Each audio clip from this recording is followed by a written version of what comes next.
Por fin pude devolver la cuna de la famosa hermana. Aproveché la hora de comida de mamá y papá y Javier, que estaba en la cocina calentando cola para sus cuestiones de trabajos manuales, y nadie me vio pasar. Y encuentro que la cuna es mucho más práctica y hermosa que la de mi mamá. Uno se acuesta muy feliz cuando tiene la conciencia tranquila de haber devuelto una cosa, y me dormí de golpe. Pero después me puse a soñar con ese asunto que se agranda inmenso, y luego se achica y se achica y se acerca tremendamente y se escapa. Y qué sé yo, cuando, ¡zas!, di un salto y desperté. Era plena noche, justo medianoche. Lo único malo era mi corazón, que golpeteaba como un zapatero apurado y ni me dejaba dormir. Algo raro pasaba en la casa y por eso me saltaba el corazón. Yo pensaba que en realidad lo único que vale la pena de ser en la vida es detective, porque así uno vive tranquilo. Un detective está siempre esperando al ladrón o algo por el estilo, así que cuando pasa algo raro en la noche, en lugar de asustarse, se alegra. Y decidí que voy a ser detective y le voy a explicar a la gente mala que no vale la pena vivir así, igual que los ratones, siempre huyendo. Y cuando decidí ser detective se me tranquilizó el corazón. Pero de todas maneras algo pasaba en la casa a medianoche, y yo, detective, tenía que descubrirlo.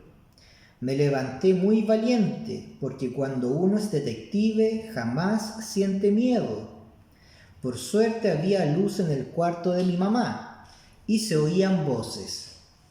Mi papá parecía muy furioso y decía: «Esto no puede seguir así». Por lo visto, no era cuestión de detective, era algo distinto. Yo trataba de adivinar qué sería, pero inútil. Mi mamá se defendía tan enredado que ni se entendía.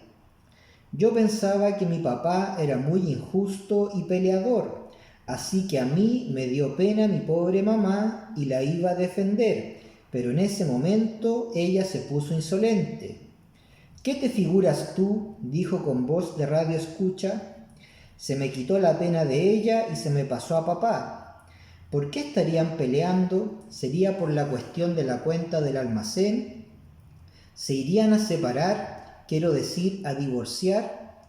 Yo pensaba, si me voy con papá, él se va a la oficina y uno queda libre.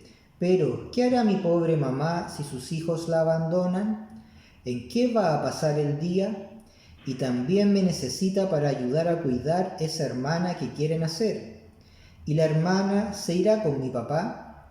Me volví a la cama en puntillas. Entretanto seguía la pelea. Más me pateaba el corazón porque yo tenía que decidirme luego, antes de que fuera mañana. Pero la cuestión era que la pena de uno se me pasaba al otro y era como un columpio y no sabía qué hacer. Estaba verdaderamente desvelado. Es lo más terrible que hay, ser desvelado. Uno no puede dormir por ningún motivo. Se había acabado la pelea y yo pensaba que a lo peor uno de los dos podía haber asfixiado al otro con la almohada. Pero de todos modos tenía que ir a decirle a mamá que estaba completamente desvelado.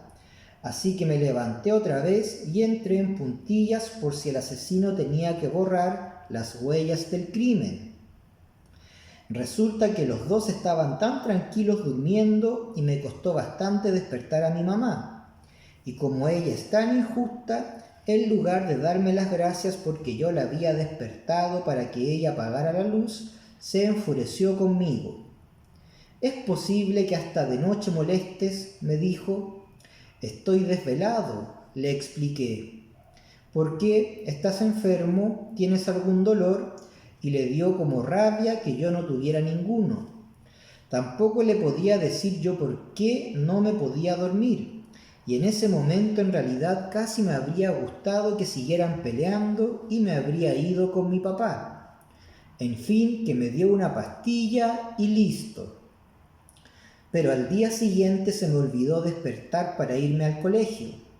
Yo no sabía que era tarde, y cuando oí la voz de trueno con que me llamaba papá a su pieza, pensé enseguida que era la cuestión de la pelea de la noche. Y otra vez cambié de idea y me dieron ganas de irme con mi mamá si se iban a separar.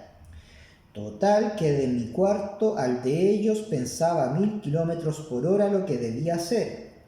Estaba tan seguro de que me llamaban para elegir, y resultó lo contrario, porque en lugar de eso me hablaron en coro como una sola voz.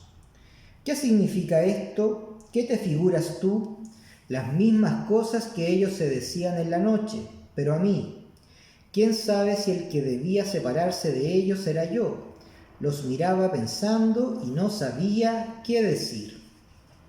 Contesta, estoy pensando, dije. No es hora de pensar. Entonces me di vuelta para ir a vestirme, pero ni alcancé porque mi papá me pescó de la oreja que me duele y me zampó de todo, que yo era un irresponsable, un flojo, un frito, un no sé qué y un no sé cuánto, y que él a mi edad se sacaba todos los premios y se levantaba antes que el sol, etcétera, etcétera.